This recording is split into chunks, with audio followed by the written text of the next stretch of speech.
Guys, welcome back to my channel it's your the pharma girl. I hope आप सभी लोग ठीक होंगे। गाइस, आज की वीडियो आप सभी के लिए काफ़ी ज़्यादा हेल्पफुल और इन्फॉर्मेटिव होने वाली है। Basically B pharmacy 4th semester के लिए वीडियो काफ़ी इंपॉर्टेंट है और बाकी वाले सेमेस्टर भी इसको देख सकते हैं, क्योंकि आज की वीडियो में हम बात करेंगे कि मेडिसिनल केमिस्ट्री हम कैसे पढ़ें।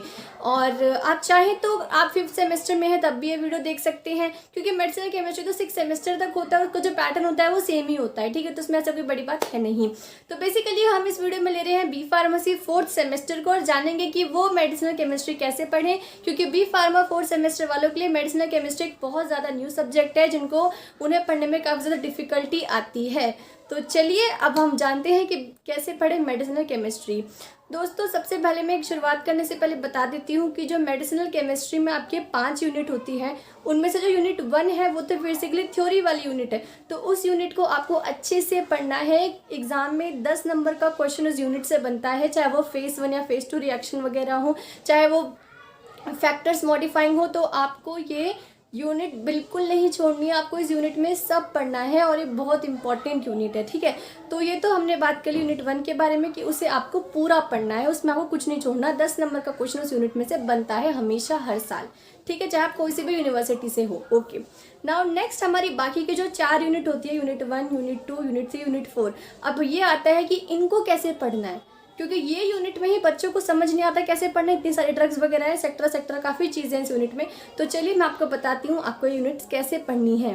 देखो, सबसे पहले क्या करना है, आपको ये जानना है कि मेडिसिनल केमिस्ट्री में इम्पॉर्टेंट क्या है। जो मेडिसिनल केमिस्ट्री में इम्पॉर्टेंट होता है वो होता है आपके सबसे पहले क्लासिफिकेशन, सार आपके इंपॉर्टेंट होते हैं, और आपके सिंथेसिस इंपॉर्टेंट होते हैं, और स्ट्रक्चर इंपॉर्टेंट होते हैं। तो यही जो चीज़ है मेडिसिनल केमिस्ट्री में इंपॉर्टेंट होती है। ठीक है, now what you have to do, you have to divide your work. आपको अपना जो काम है डिवाइड करना है। आपको क्या करना है, आपको सेपरेट, देखो जो मैं बताने वाली हूँ थोड़ा टाइम कंज्यूमिंग हो सकता है, बट अगर आप इसे कर लेंगे आपको काफ़ी ज़्यादा हेल्पफुल रहेगा और आपको काफ़ी ईजी लगने लगेगी, क्लमजी नहीं लगेगी आपको मेडिसिनल केमिस्ट्री। ठीक है, सबसे पहले थोड़ी बहुत मैं थ्योरी की बात करती हूँ। देखो, जितने भी ये ऐसे चैप्टर्स होते हैं, जैसे कि आपके CNS हो गया, ANS हो गया, उनमें थोड़ी बहुत थ्योरी होती है। तो थ्योरी आपने कोलॉजी में पढ़ रखी है, तो आपको इतना थ्योरी का टेंशन नहीं होता। मेन टेंशन किसका होता है, क्लासिफिकेशन का, सिंथेसिस का, सार का। ठीक है, तो इन सब का आपको टेंशन रहता है। तो आपको क्या करना है, आपको अपना वर्क डिवाइड करना है। अब मेरा इसका कहने का मतलब ये है, आपको सेपरेट नोट्स बनाने हैं क्लासिफिकेशन के। आपके सिलेबस में जितनी भी क्लासिफिकेशन है उन सब के क्लासिफिकेशन के सेपरेट नोट्स बनाने हैं, या फिर आप पेजेस में बना लो तो अच्छा है। कॉपी वगैरह आप इसमें ज़्यादा यूज़ मत करो, आपको हर चीज़ सेपरेट करनी है। ठीक है, तो आपको क्या करना है, पेजेस ले लो, पड़े रहते हैं लास्ट सेम की फाइल्स वगैरह के, रजिस्टर वगैरह के पेजेस आपके पास होते ही हैं। तो आपको सेपरेट नोट्स बनाने हैं क्लासिफिकेशन के, जितनी भी क्लासिफिकेशन आपके सिलेबस में है उसी के आपको नोट्स बनाने हैं। फिर आपको सेपरेट नोट्स बनाने हैं सार के, जो भी आप जितने भी आपके सिलेबस में सारे हैं उन सब के आपको सेपरेट नोट्स बनाने हैं।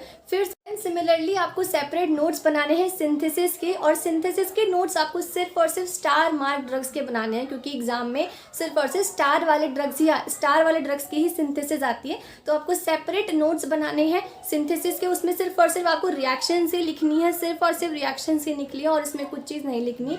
नाउ नेक्स्ट आता है स्ट्रक्चर। अब देखो, मेडिसिनल केमिस्ट्री में बहुत सारे स्ट्रक्चर होते हैं। आपको पता है कि कोई भी एक स्टूडेंट इतने सारे स्ट्रक्चर नहीं कर पाएगा। तो आपको स्ट्रक्चर सिर्फ और सिर्फ जो आपकी यूनिवर्सिटी में लास्ट 10 ईयर के क्वेश्चन पेपर उठाओ और उनमें जितने भी स्ट्रक्चर आ रखे हैं सिर्फ उन्हीं स्ट्रक्चरों को आपको करने हैं, और कोई स्ट्रक्चर मत उठाना, क्योंकि क्वेश्चंस रिपीट होते हैं। चाहे कोई भी यूनिवर्सिटी हो, क्वेश्चन रिपीट तो भाई होते ही होते हैं। तो आपको स्ट्रक्चर सिर्फ और सिर्फ उन्हीं के करने हैं जो आपके लास्ट 10 ईयर वाले लास्ट 10 ईयर के जो क्वेश्चन पेपर में आपके स्ट्रक्चर आ रखे हैं। और स्टार ड्रग के स्ट्रक्चर तो भाई वो करने ही होते हैं, स्टार ड्रग तो आपको पूरे ही करने होते हैं, उसको आपको छोड़ना नहीं होता।